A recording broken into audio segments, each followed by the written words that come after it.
जाति जनगणना को मांग के लेकर जो कल संसद में हुआ, अनुराग ठाकुर उन्होंने कुछ बोला उस पूरे मुद्दे पर। उसके बाद राहुल गांधी जी ने अपने ऊपर उसको लिया, उस पूरे मामले को, कि हाँ आदिवासी दलित और इन सब का अपमान हो रहा, मुझे कोई गाली दे तो दे, इस तरीके की बातें, कई सारी बातें हुई।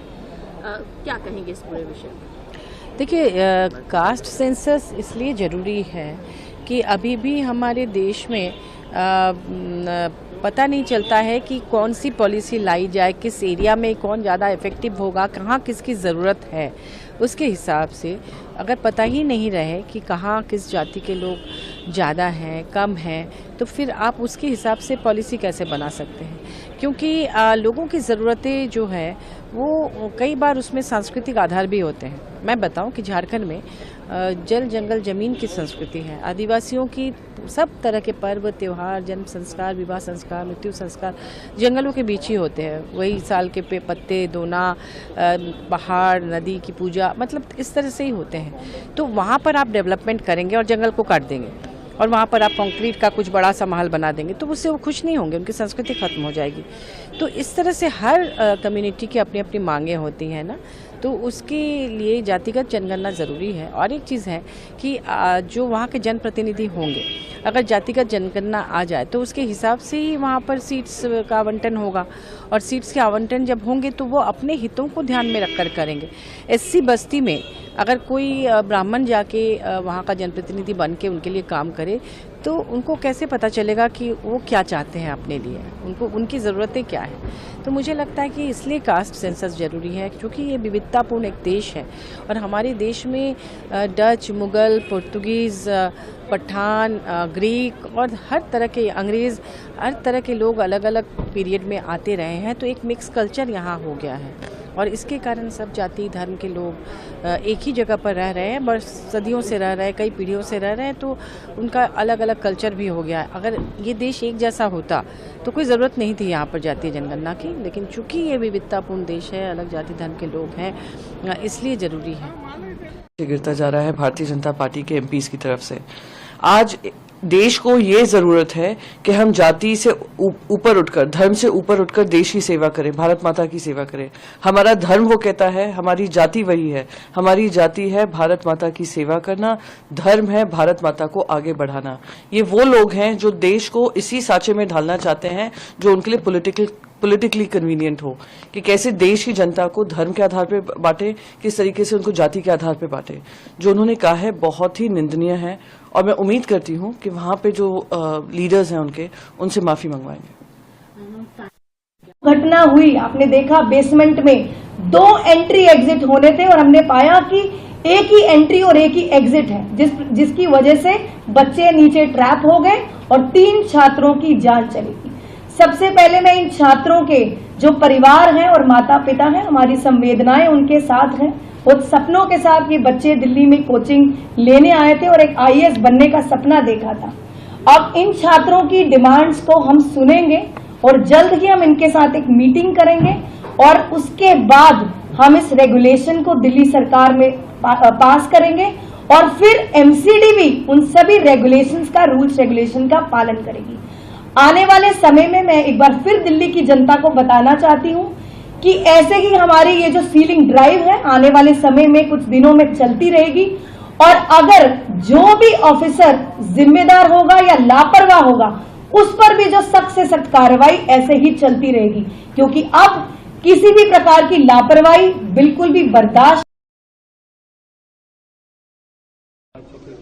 देखिए, अभी हमने एक बैठक करी थी जिसमें दिल्ली के अलग अलग हिस्से से जो मेजर कोचिंग हब्स हैं, जिसमें राजेंद्र नगर, मुखर्जी नगर, नेहरू विहार, वहां से कई सारे स्टूडेंट्स आए हुए थे। हमारे दिल्ली सरकार के सारे सीनियर अधिकारी, जिसमें एजुकेशन डिपार्टमेंट, एमसीडी के ऑफिसर्स, लॉ डिपार्टमेंट, सब वहां पे मौजूद थे, फायर डिपार्टमेंट वहां पे मौजूद था। तो आज हमने जो स्टूडेंट्स के सारे कंसर्न्स हैं उनको सुना, उनसे फीडबैक लिया कि अगर हम रेगुलेशन लेकर आते हैं, अगर हम कोई कानून लेकर आते हैं जिसमें कोचिंग इंस्टीट्यूट्स का रेगुलेशन होना चाहिए, तो उसमें क्या क्या पक्ष होना चाहिए। स्टूडेंट्स ने कई मुद्दे सामने रखे। कोचिंग इंस्टीट्यूट्स के इंफ्रास्ट्रक्चर का तो मुद्दा सामने ही आया, कोचिंग इंस्टीट्यूट्स की फीस का मुद्दा सामने आया। एंड इसके अलावा स्टूडेंट्स ने ये भी बात रखी कि जो किराए पे घर उनको मिलते हैं वहां पर भी स्टूडेंट्स का बहुत शोषण होता है, बहुत हैवी वहां पे रेंट लिया जाता है, फैसिलिटीज नहीं प्रोवाइड की जाती, कई बारी बेसिक फैसिलिटीज की भी कमी हो जाती है। तो इन सब मुद्दों को स्टूडेंट्स ने सामने रखा। स्टूडेंट्स ने अभी कुछ शॉर्ट टर्म कंसर्न्स को भी रखा है। उन्होंने इस मुद्दे को रखा है कि लाइब्रेरीज जो इलीगली बेसमेंट में चल रही थी उनको सील किया गया है, परंतु अब उनके पास पढ़ने के लिए अभी कोई जगह उपलब्ध नहीं है। यहाँ पे आज मीटिंग में 3 मिनिस्टर्स गोपाल राय जी, सौरभ भारद्वाज जी और मैं मौजूद थे। साथ में दिल्ली के मेयर शैली ओबरॉय जी मौजूद थे। हमने स्टूडेंट्स को ये प्रॉमिस किया है कि उनकी शॉर्ट टर्म और लॉन्ग टर्म दोनों ही समस्याओं का कोई ना कोई समाधान निकाला जाएगा। Your heart goes out to the families. What a colossal tragedy. And not only people here, but I feel whole state, whole country, everybody is feeling very sad and people share this grief. But the positive thing is that the volunteers, the district administration, the DM is a young lady, superintendent of police, they all reached the site in less than 2 hours. And our armed forces, military, Navy, Air Force, they took no time in reaching there and they are busy all the time. And so is the case with the hospitals. All the private medical college, Aster Medical College, and all government hospitals, they are small, but they are taking such good care that you feel proud of them. Thank you. I hereby rule that RSS is an organization that has full constitutional rights to participate in the development journey of this nation. This organization bears unimpeachable credentials, comprises of people who are deeply committed to serving the nation selflessly. It is soothing to note, it is wholesome to note that RSS as an organization has been contributing for national welfare, our culture, and everyone should, as a matter of fact, take pride in any organization which is acting in this manner. Leader of the opposition says that I can intervene when there is transgression of rules. If a member is speaking within the rules, I should not intervene. I agree with that. But here the member was not transgressing rules. He was trampling the Constitution of India. For this reason, an organization, I have said, is fully entitled. RSS is an organization which is a global think tank of the highest order, which is doing national service. Every organization has a right to it. Under our fundamental rights, under Part 3 of the Constitution, organizations have rights. This organization, RSS, has all the rights to contribute for national growth, for national development. Namaskar. Today I am very happy to be Governor of Chhattisgarh. I will see that Chhattisgarh will march ahead to be a developing state, and for that I will work as a mediator in between government of Chhattisgarh and central government. I wish my all best wishes to the people of Chhattisgarh because we have a long relation with Chhattisgarh in Assam. During these British days, a lot of people went to Assam and they still live with us. They have now indigenous, Kilonjia. So they have a great contribution in tea industry and other industry. So our cultural relation will grow. I will try my level best to grow the broader cultural relation. And we have same problems I will try to understand this thing first, geopolitical situation, demography, geography, then I will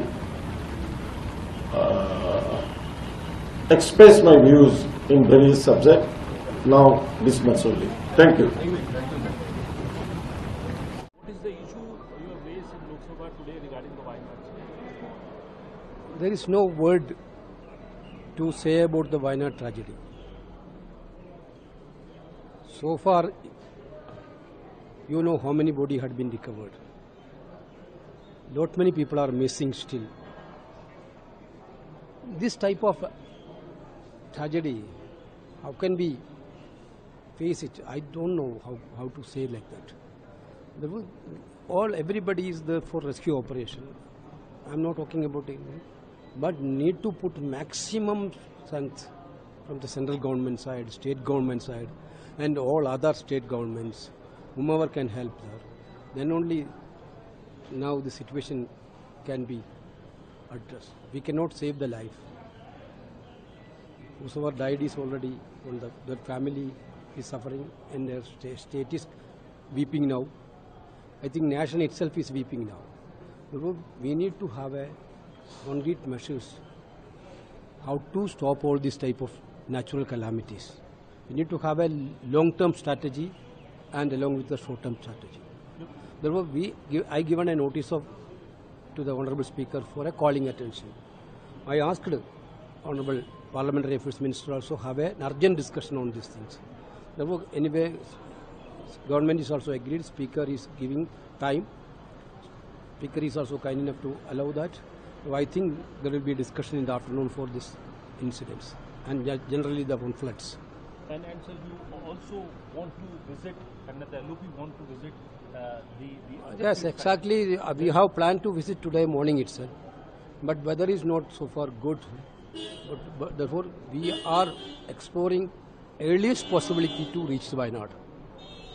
बाढ़ की समस्या पैदा हुई है, जगह जगह पानी बटल हो गया है, तो उसको लेकर प्रशासन किस प्रकार की कवायद कर रहा है, क्या कुछ कहना चाहते हैं? देखिए, कल रात से ही यहाँ पर लगातार बारिश हो रही है और आज सुबह भी काफी अत्यधिक मात्रा में यहाँ बारिश हुई थी।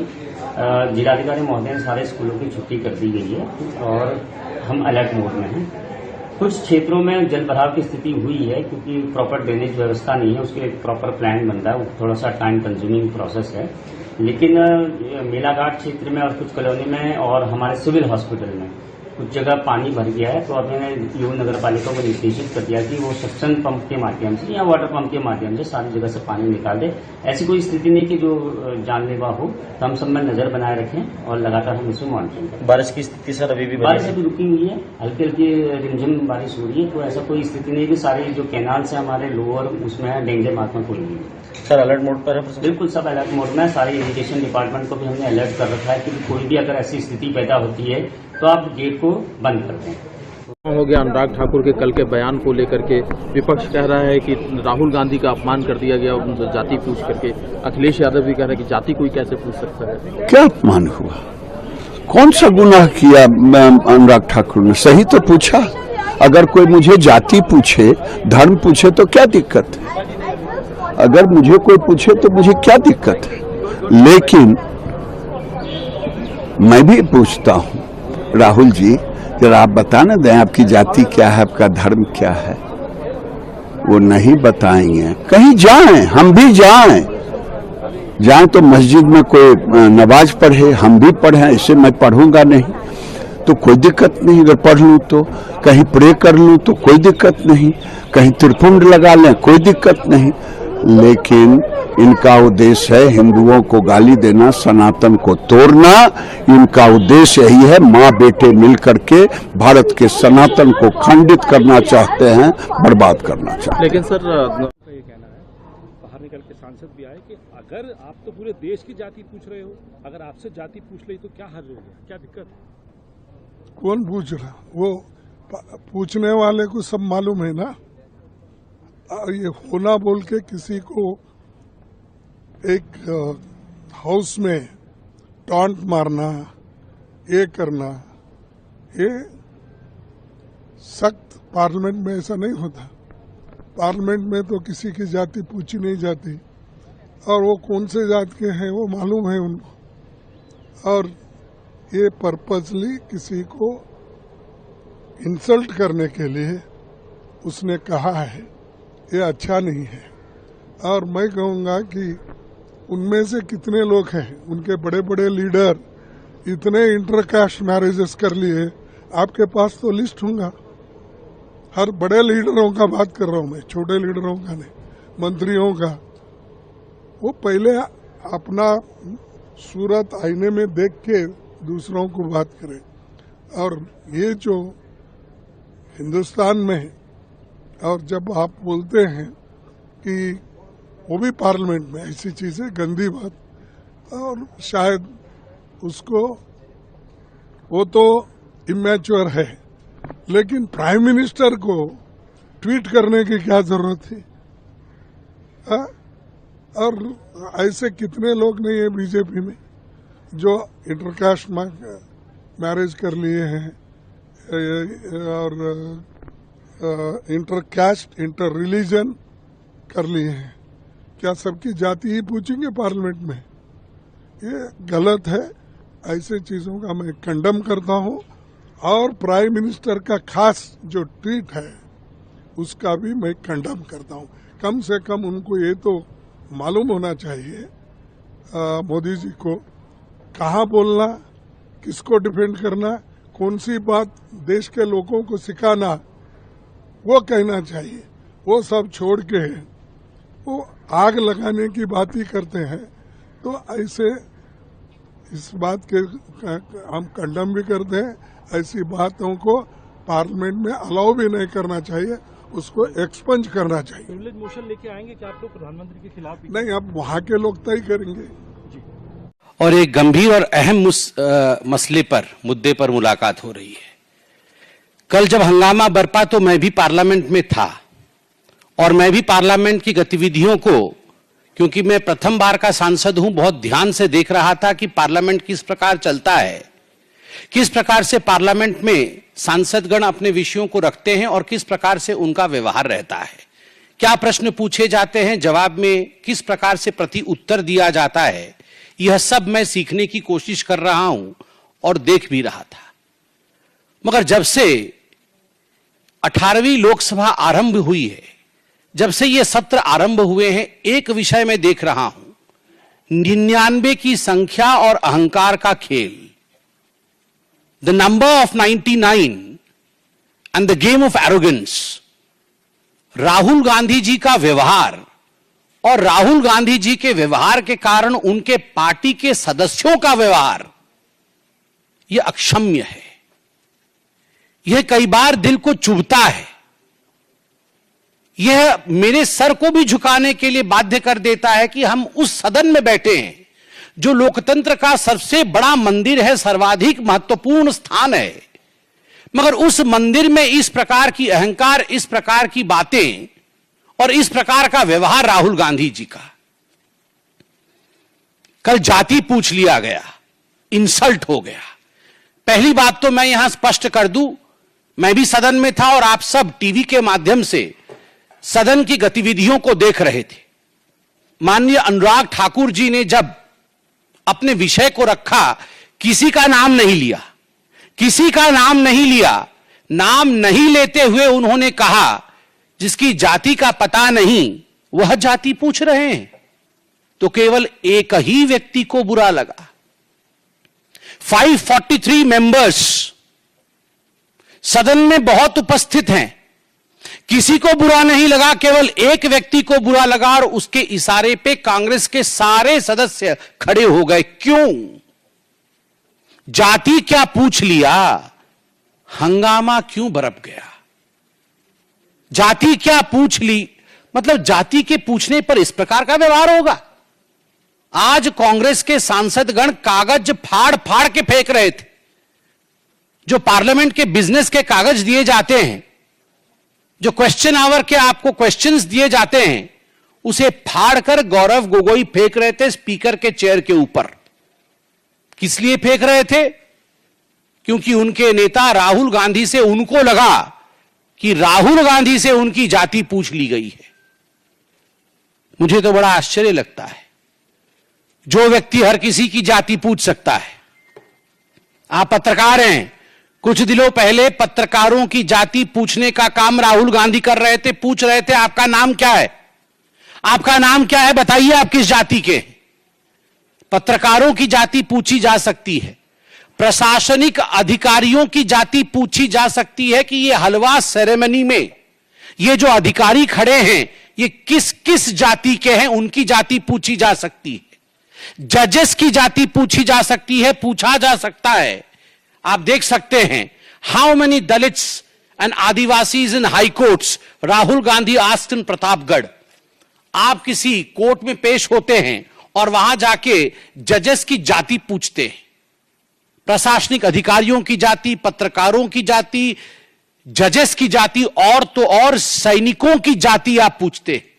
आप कहते हैं कि हिंदुस्तान को यह जानने का अधिकार है कि किस जाति के लोग सर्वाधिक सैनिक के रूप में हैं, किस जाति को कितनी रिप्रेजेंटेशन आर्मी में मिली हुई, किस धर्म को कितना रिप्रेजेंटेशन आर्मी में मिला हुआ है।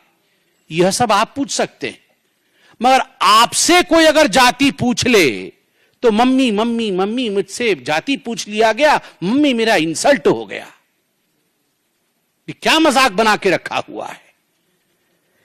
मुझे संत कबीर का वो दोहा याद आता है, जाति न पूछो साधु की, जाति न पूछो साधु की, पूछ लीजिए ज्ञान, मोल करो तलवार का, पड़ा रहने दो म्यान। जाति न पूछो साधु की। राहुल जी साधु हैं? वो साधु होते तो उनकी जाति नहीं पूछी जाती। पूछ लीजिए ज्ञान, वो ज्ञानवान है।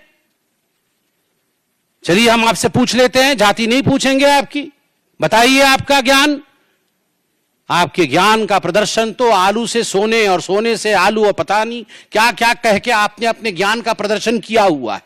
महोदय, स्टेटमेंट जो है भारत सरकार का वो नित्यानंद जी ही बताएंगे, मगर मैं कुछ चीजों की स्पष्टता करने के लिए आपकी अनुमति से इस सदन के सामने खड़ा हुआ।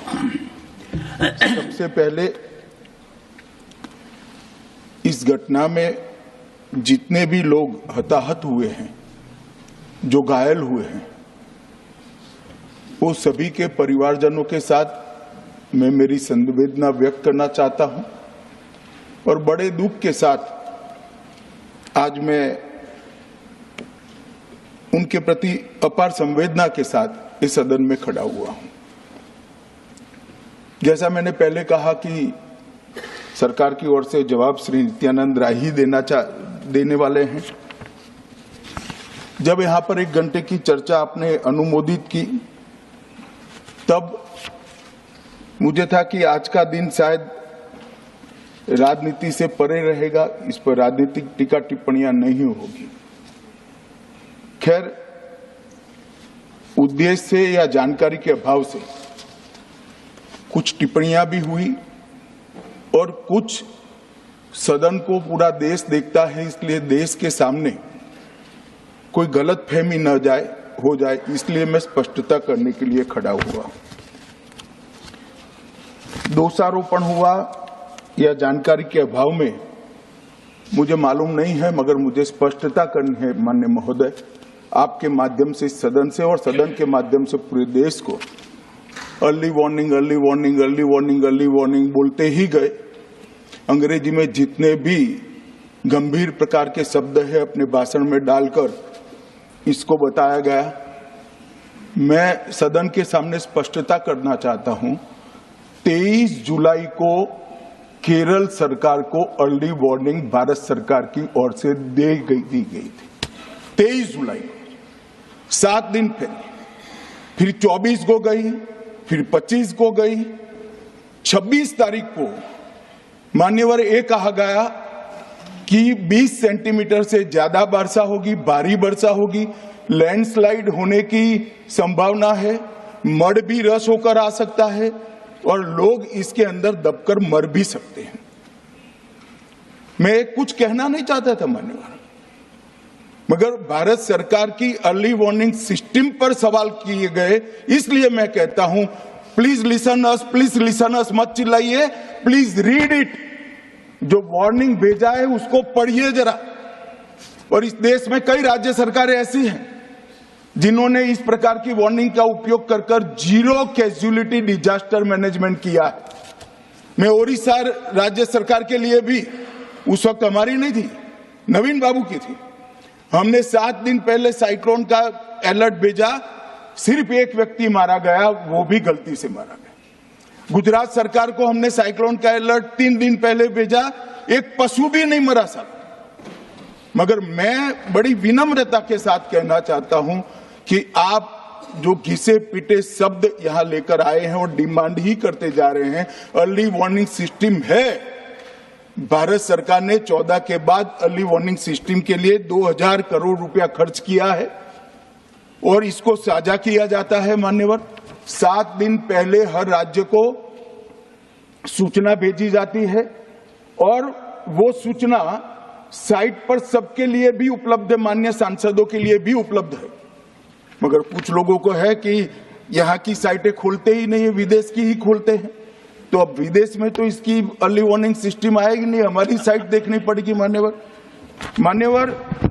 वर्षा, 1 मिनट आप सुनो भाई, मैंने ध्यान से आपको सुना है, सुनिए जरा। नो प्लीज, इस तरह से नहीं चलेगा, सदन है। Facts and figures and details are being imparted. Please, मान्यवर, Honorable Minister. मैं तो उस उद्देश्य से ही कहता हूं इसको सुनकर सभी राज्य अलर्ट हो, अर्ली में अलर्ट हो जाए। मेरा किसी को ताना लगाने का आशय नहीं है। वर्षा के लिए अर्ली वार्निंग सिस्टम है, हीट वेव के लिए है, तूफान के लिए है, चक्रवात के लिए है, यहां तक बिजली के लिए भी अर्ली वार्निंग सिस्टम है, जो 10 मिनट पहले बिजली अक्षांश रेखांक के साथ कहां गिरेगी वो सीधा कलेक्टर को इन्फॉर्म करती। Such a way that we have structural issues है, आपने जो बोला है, तो structural issues need to be addressed in a systematic way. That is my submission. आप पीछे आप बोलना चाहते थे, उनको भी एक चांस एक उनको दे देते, फिर I'll come back. I'm here for you.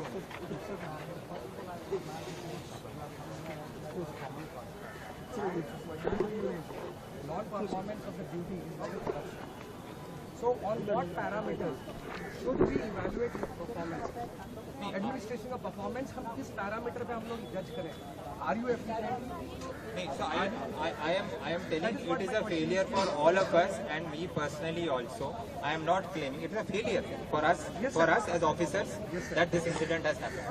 I am not here to मतलब कि in terms of performance जो देखिए I am here openly saying कि this should not have happened. We all are there. ठीक है, that government so ultimately the inquiry is there. Let it say who all are accountable. Whosoever you are immediately in the vicinity, आप बोलेंगे नीचे वालों को कर दिया ऊपर। I am saying कि yes, we should have done our duty better. That this should not have happened. There is no excuse. आप बताइए। सर, एक आपसे personal question. You were once a time you were an aspirant. Now you are. Sir, आपने भी अपने समय पे वो चीजें फेस करी होंगी, की थी, और भी अथॉरिटी में लोग हैं उनने किया था। आज जो ये घटना हुई है, आप तो एक अथॉरिटी में हो, आप एक एडवाइजर हो गवर्नमेंट को, या एक कह सकते हैं कि लेजिस्लेचर एडमिनिस्ट्रेटिव के हिसाब से चलता है या उनके मेलजोल से चलता है। तो आप उस जगह पे थे, आपने वो प्रिपरेशन करी, आपने वो सारी चीजें खेली जो आज बच्चे खेल रहे हैं, आपने वो सारा फेस करा है। अगर वो चीज अगर आपने एडवाइस कर दी होती पहले, आपने वो लॉ बना दिया होता, रूल बनाए थे, तो आज वो तो होती ही नहीं ना। देखिए, एक ही बात ना, मैं आपको जैसे इन्होंने बोला है, there are serious structural issues which we have to address. It is not something जैसे आपने बोला ना, मतलब it has to दिल्ली में सिचुएशन ग्रोथ इतनी फास्ट हुई है कि इतनी फास्ट ग्रोथ हुई है जो सिटी की नॉर्मल प्लान सिटी के बियॉन्ड हुई है। ठीक है, it is not easy. I am seeing again my field. मेरा आप सबसे रिक्वेस्ट है कि you want the our demand was that we want a senior official from the government so that we can end our hunger strike. We will not end our hunger strike, but yes, we will have water. We will end our hunger strike only when we will see LG. But yes, our first demand was fulfilled, that if we will see senior official, we will have some water. So now we can conclude this today's meeting and we can have water and we can take this को लेकर मनने का कोई कल जो जाति पूछने को लेकर एक विवाद हुआ। नहीं, जाति उन्होंने नहीं पूछा। जिनको जाति पता नहीं है वो जाति गणना का बात कर रहे हैं और किसी का नाम भी नहीं बोला था, तो अपने आप में क्यों लेना चाहिए। तो अनुराग जी ने वो तो ऑन दी फ्लोर इटसेल्फ उन्होंने क्लैरिफाई किया है और इनको बहाना चाहिए। और देखो, the intention is to divert the issue. Pandit Nehru ji से लेके इंदिरा गांधी जी से लेके राजीव गांधी जी तक everybody has opposed reservation for OBC. OBC जो कमीशन था वो कमीशन रचाने के लिए इनकार किया, रिजेक्ट किया। It was just rejected. ये सब रिजेक्ट करने के बाद इनको अभी ओबीसी ऑफिसर नहीं दिखता है। तो अब ओबीसी ऑफिसर अगर मंडल कमीशन का ये रिजेक्ट न करते तो काका कालेलकर कमेटी को उन्होंने स्वीकारते हैं तो आज की स्थिति ऐसे नहीं बनते थे ना। बहुत सेक्रेटरी बन जाते थे आज के दिन में। तो सेक्रेटरी अगर नहीं है तो, एडिशनल सेक्रेटरी अगर नहीं है तो जिम्मेदार हम नहीं। अभी हमने किया है, अभी 4-5 वर्ष में अभी बहुत सेक्रेटरीज आएगा, क्योंकि हमारा पार्टी का SC ST OBC के लिए हम एक क्रोकोडाइल टीयर्स हम नहीं दिखाते हैं। हम तो we are really concerned about the weaker section and हमने तो किया है, इसलिए आ जाएंगे। लेकिन जो नहीं आए हैं जिम्मेदार वो है, वो डाइवर्ट करने के लिए ये छोटे छोटे चीज थोड़ा ज्यादा राइज करके इसको डाइवर्ट करने का कोशिश कर रहे हैं। लेकिन हम जनता में भी हम जाएंगे कि बताएंगे कि ये लोग आपको अन्याय किया है। छोटा सा सवाल सर, कास्ट सेंसस को लेकर कल जिस तरीके से संसद में हुआ, अनुराग जी ने एक बयान दिया, उस पर आरोप प्रत्यारोप लगा। राहुल गांधी ने कहा हाँ मैं दलित हूँ, ये हूँ, जबकि उन पर डायरेक्ट टिप्पणी नहीं हुई थी। तो मुझे कोई भी कुछ कहे मुझे कोई असर नहीं होता है। पता नहीं, राहुल गांधी के बारे में कुछ कहना बड़ा अजीब सा है, क्योंकि वो बात को किस तरह से लेते हैं, किस तरह से कहते हैं, हमें मुझे तो समझ में नहीं आता बिल्कुल भी। एकदम मतलब बात को कहीं और ले जाते हैं, वो कुछ और कहना कुछ चाहते हैं, कहते कुछ और हैं। वो कुछ उस तरह से कुछ बड़ा अजीब सा है। उनके बारे में टिप्पणी करना मुझे नहीं लगता कि ठीक है। I had an opportunity to visit the relief camps, talk in detail with the victims who are admitted there. There is a feeling of shock, rightly too, everywhere. But what I find is that all the volunteers, the teachers, the youth, the local people, the doctors, paramedicals, they've all risen to the occasion. Kerala is ready. India is ready to meet any crisis. That inner strength really inspires confidence in us. And the way the victims are taking it, Now what is required is, as we know, this is one of the worst calamities that has happened in the recent past.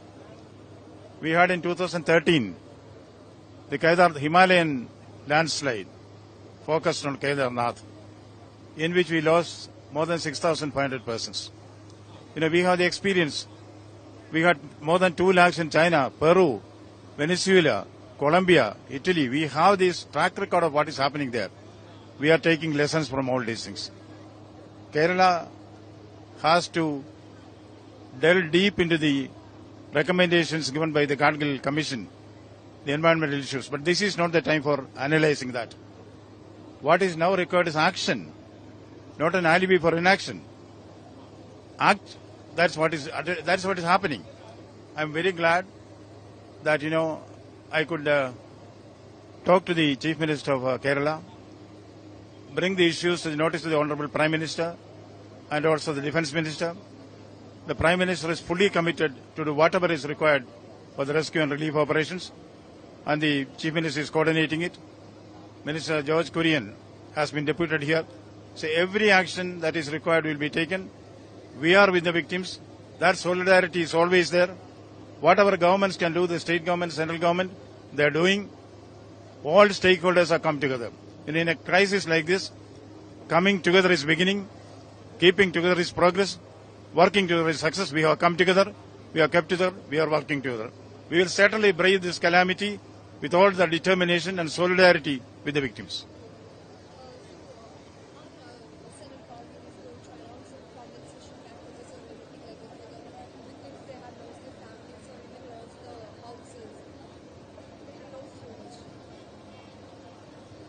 See the requirements of the place,